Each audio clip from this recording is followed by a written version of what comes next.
The Prophet ﷺ, he treated every single one of the companions so well that they all thought that they were the most beloved to him. So Amr ibn al-As decides one day that he's going to ask the Prophet ﷺ in front of everyone else, Man ahabbun nasi ilayk, who's the most beloved person to you? So he says, one day we're sitting all together, all the Sahaba are there. So he says, I said to the Prophet ﷺ, Ya Rasulullah, Man ahabbun nasi ilayk, O Messenger of Allah, who's the most beloved person in the world to you?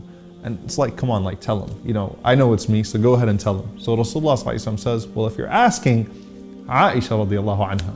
And you know, that was something that was very, different, because obviously in those times, they didn't treat their women very well. They were embarrassed about their relationships with their wives.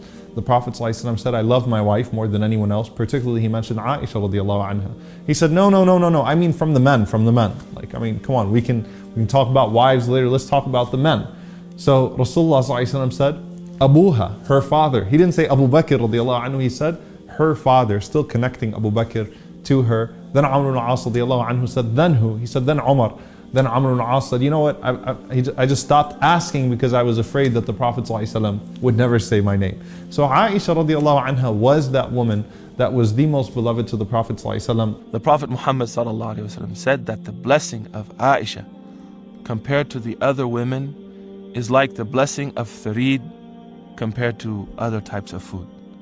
SubhanAllah, tharid, it's a food which is still found in this day in the area called the Khalij, the Gulf countries. And tharid, it's famous because it's known as a complete meal, a complete food substance. So the Prophet Muhammad ﷺ is saying to you sisters that this woman, Aisha radiallahu anha, is the complete package, is the complete example of a qanita, of a mu'mina, of a salihah, of a musliha, of a alima, of a shaykha, of a murabbiya. She is the complete example of what a Muslim woman should be like.